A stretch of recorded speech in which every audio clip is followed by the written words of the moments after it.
Picture this.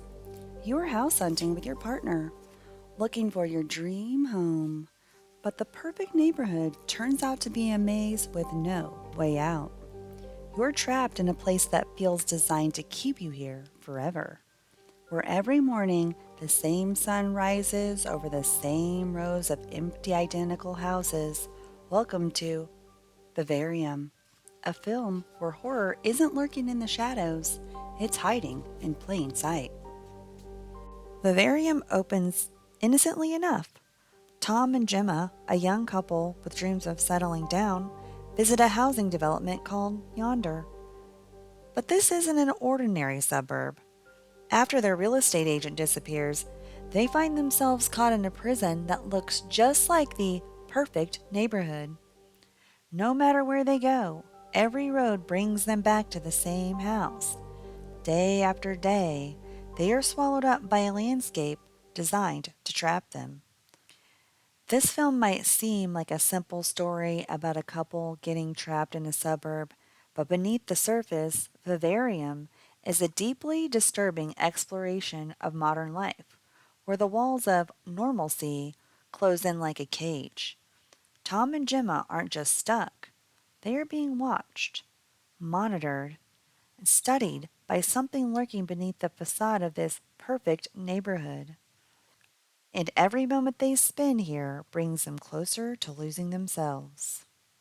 And then they receive a package. Inside is a baby with instructions: raise the child and be released. But this isn't a child, it's something pretending to be human.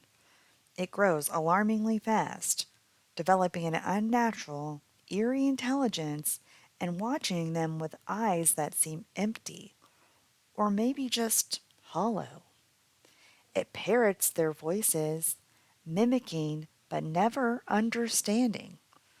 As Tom and Gemma try to bond with it, it becomes clear this child is a puppet, a parasite feeding off of them, consuming their minds and emotions. Vivarium shows us something familiar and then twists it into a nightmare. The Yonder neighborhood, with its identical houses and impossible rules, is a horrifying take on the pressures of modern life.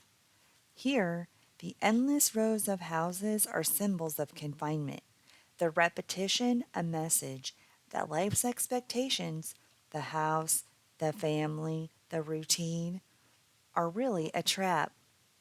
Tom digs a hole for days, but it is no escape. It's a grave. Yonder is a place without freedom, without choice, and where time is meaningless. It's suburban life, stripped of all illusions. And what about that child?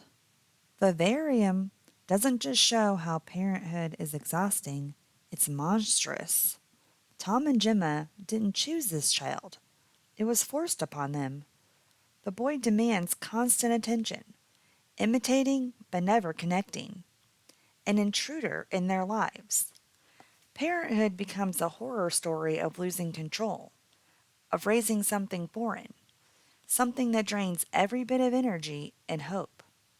For Gemma, being a mother means sacrificing herself to a creature she can't understand, one that only consumes. The director fills every scene with an almost inescapable dread. The visuals are washed in cold colors, the skies a sickly green, and the houses perfectly, unnervingly uniform. But it's the silence that unsettles you, an oppressive silence that swells with dread. The ambient sounds that do exist aren't comforting. They are alien, distant, just enough to keep you on edge. It's as if the whole neighborhood is carefully designed as an experiment, as if something invisible is watching and waiting. By the end, Tom and Gemma's spirits are completely broken, and they become mere ghosts of themselves. Tom dies in his own hole, and Gemma's final moments are a descent into despair.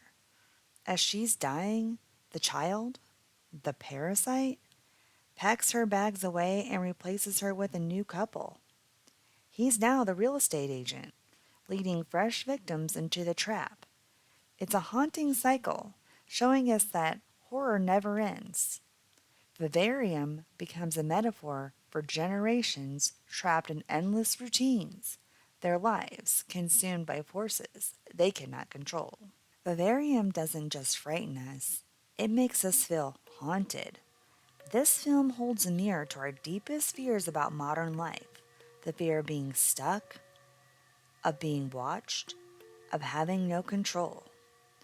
It's a nightmare we live every day, the creeping suspicion that life's promises of comfort and happiness might be traps. With Vivarium, we're left with one question: what if we're already trapped and don't even know it? Thank you for watching this deep dive into Vivarium. What did you think? Are Tom and Gemma victims of an alien species? Or is this real horror closer to home? Let me know your thoughts in the comments below and remember to subscribe, and we'll be back next week. Welcome to Virivium.